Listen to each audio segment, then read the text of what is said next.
अगरचे एफआईआर नहीं करे तो एहतजाज कर्नाटक के अंदर ये जोरों शोर से होगा और कानूनी तौर से एफआईआर दर्ज किया है ताकि ऐसे जालिमों को सख्त से सजा मिले। नफरत के बाजार में मोहब्बत की दुकान बोलकर नहीं, ये मुसलमानों के लिए नफरत की दुकान बन चुकी है कांग्रेस। ये जो नाइंसाफी मुसलमानों के साथ हो रही है, हमें सड़कों पे ला रहे हैं, मुसलमानों को हमें तकलीफ दे रहे हैं, हमारे दिलों को दुखा रहे हैं। अगर इसी अंदाज से करे तो हम नेक्स्ट कांग्रेस को वोट नहीं देंगे। हम ये एक सेक्युलर कोई भी पार्टी आ जाए उस पार्टी को नेक्स्ट हम जिताएंगे।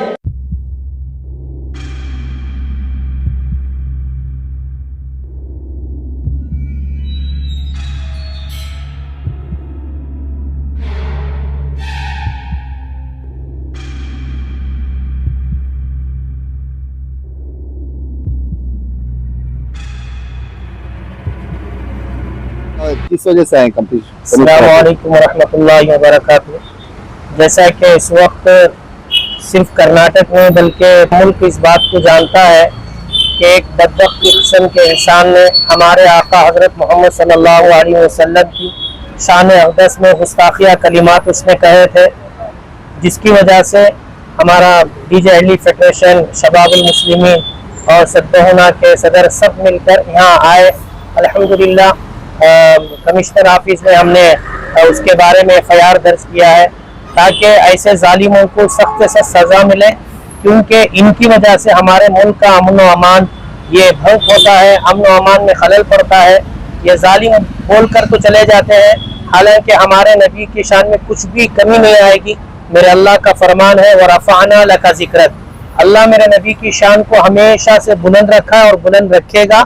ऐसे जालिम बोलते रहेंगे, लेकिन क्योंकि हम लोगों के दिलों को ठेस पहुंचा है, हमने कानूनी कार्रवाई की, इंशाल्लाह मजीद और भी करेंगे। वही आकर हमने इंशाल्लाह यहाँ कंप्लेंट दी तो अब उन्होंने एफआईआर दर्ज कर लिया है। फिर हम डीसी ऑफिस भी जा रहे हैं, वहाँ भी इसके खिलाफ सख्त कार्रवाई करें। अस्सलाम वालेकुम रहमतुल्लाहि व बरकातहू। तो हमें डीजे अली फेडरेशन से ये जो नित्यानंद सरस्वती ने जो गलत अल्फाज इस्तेमाल किया है हमारे नबी की शान में, इससे हमना सारे पूरे समाज को बहुत तकलीफ, बहुत ठेस पहुंचा है। इसलिए हमें इस कमिश्नर ऑफिस के में आकर हमें कंप्लेंट करको ही इंशाल्लाह हमने पूरी मदद करते हैं। बोले सर से क्या सजा देना दे देंगे बोल कर इंशाल्लाह इसके बाद भी आगे भी कार्रवाई करेंगे। माशाअल्लाह बरकातहू। जैसा कि इस वक्त सारे मुल्क के अंदर एक बहुत बड़ा इशू चल रहा है, नित्यानंद सरस्वती जो इससे पहले भी 2 माह पहले भी अल्लाह के नबी सल्लल्लाहु अलैहि वसल्लम के खिलाफ ये बहुत सारी बदज़बानी किया था, इसके खिलाफ इस वक्त भी इसने बहुत ज़्यादा बढ़ चढ़ कर बदज़बानी किया है। लिहाजा हम मुतालबा कर रहे हैं कि इसको अरेस्ट किया जाए और इसी की खातिर हम एफआईआर दर्ज किए हैं। और इसी के साथ ये भी मुतालबा हमारा है कि आइंदा से इसका कोई बयान कहीं भी किसी स्टेट लेवल पर ना हो और कहीं भी इसका कोई बयान इश्यू ना किया जाए। और इसके साथ ही इसको सख्त से सख्त जो कानूनी कार्रवाई है और कानूनी सजा है वो कानूनी सजा पूरे तौर पर इसको दी जाए और जितने एक्ट इसके खिलाफ डाल सकते हैं तमाम के तमाम एक्ट इस पर डालकर कानूनी चाराजोई का इस्तेमाल करके इसको कैफर किरदार तक पहुँचाएं। ये हमारा मुतालबा है। इसी मुतालबे को लेकर आज हम कमिश्नर ऑफिस के पास आए हैं अल्हम्दुलिल्लाह। तो यहाँ से एफआईआर दर्ज हुआ है और इंशाल्लाह ये लोग उम्मीद दिलाए हैं इंशाल्लाह इसके खिलाफ जो भी कार्रवाई हो वो फिर से एक बार गुस्ताखी रसूल की बात उठी है।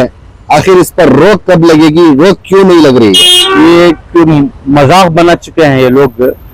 ये यतीनंदा सरस्वती जो है पिछले 2 साल पहले भी इसने गुस्ताखी किया था और एफआईआर सारे हिंदुस्तान में हुई, हमारे तरफ से भी यहाँ पे कर्नाटक में भी एफआईआर हुई थी। ये जेल जाकर आकर है। ये जब ऐसे लोग जब कमजोर हो जाते हैं उनके तबके में तो उस वक्त सोचते हैं किस तरीके से हम शैन होना बोलकर। ये एक ही इनको रास्ता है कि मुसलमानों को दिलों को ठेस पहुंचाए, मुसलमानों को तकलीफ दिए। किस बात से मुसलमान को तकलीफ होती है ये लोग अच्छी तरह जानते हैं। क्यों बोले तो हम नबी पाक सल्लल्लाहु अलैहि वसल्लम की जो उम्मती है, हमें उनके शान में थोड़ी भी गुस्ताखी हो गई तो हमारे लाखों करोड़ों जाने कुर्बान है उनके ऊपर।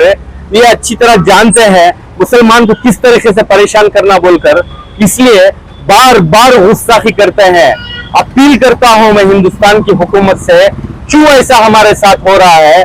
हम तो यहाँ के बाशिंदे हैं, हम तो हिंदुस्तान को देकर हैं, हमें हिंदुस्तान के ऊपर मुसलमानों और उलमा के एहसानात है। ये एहसानात का बदला ये चंद लोग आरएसएस के, बीजेपी के, जो वीएचपी के दल्ले हैं, चंद लोग ये मुसलमानों को बार बार तकलीफ दे रहे हैं। गवर्नमेंट इसका मजा लेती रहती है कि हिंदू मुसलमान हिंदुस्तान के अंदर बड़े अच्छे अंदाज से जिंदगी कर रहे हैं। चंद 3% लोग ही है शरपसंद लोग ये शरारत करते हैं। इनकी शरारत के जो फायदा ये बीजेपी ये इलेक्शनों में फायदा उठाने की कोशिश कर रही है। एक जो रामगिरी है, जो महाराष्ट्र का, जो इतनी बड़ी गुस्ताखी करा, सारा हिंदुस्तान के मुसलमान सड़क पर आ गए, आने के बावजूद फिर भी इसके ऊपर एफआईआर नहीं हो रही बोले तो शेम है हमारे हुकूमत को, शेम है जो बीजेपी गवर्नमेंट को, शेम है हमारे मोदी साहब को। लेकिन मुसलमान अब खामोश नहीं बैठेगा। यहाँ कर्नाटक के अंदर गुस्ताखी जो शरपसंद गुस्ताख करने के बावजूद 30% नौजवान अभी तक जेल के अंदर हैं। वो अभी जख्म हमें भरा नहीं, ये बार बार पीछे पीछे हो रहे हैं।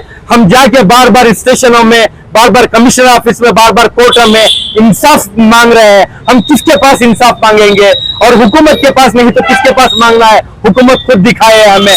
और कानून तो मुसलमान हाथ में नहीं लेता, लेकिन कलम हाथ में लेते हैं। लेकिन कलम का इस्तेमाल भी कोर्टों में गलत हो रहा है मुसलमानों के खिलाफ।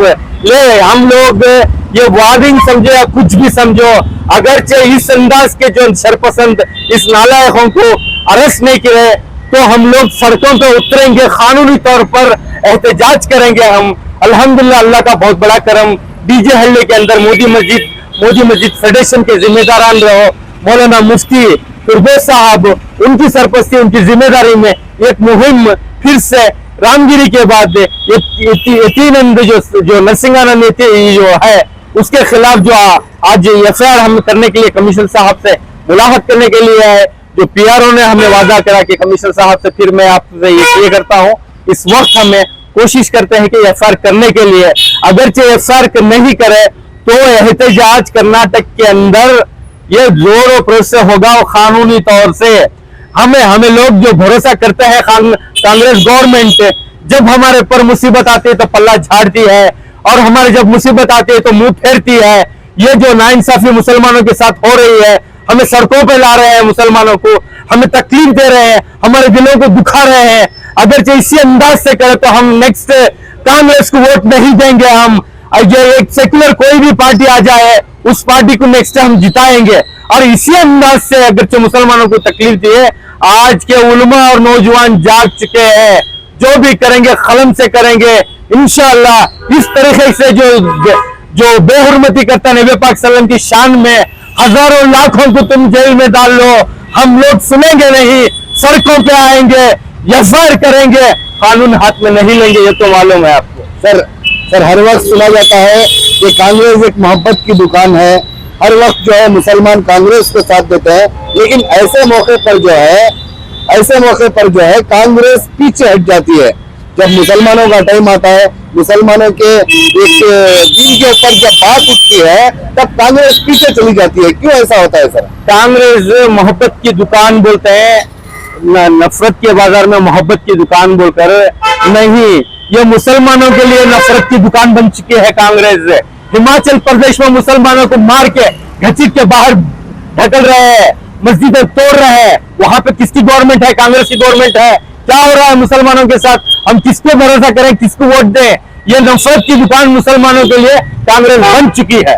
तो सेक्युलर पार्टी कौन सी है सर? क्योंकि कांग्रेस भी कहीं ना कहीं जो है सेक्युलर का जो अपना नाम था उसको पीछे लेती जा रही है। अल्हम्दुलिल्लाह हिंदुस्तान में मालूम हो रहा है मुसलमानों के रहबर कौन बोल के इशारा दे रहा हूं मैं, सोचेंगे इनके बारे में।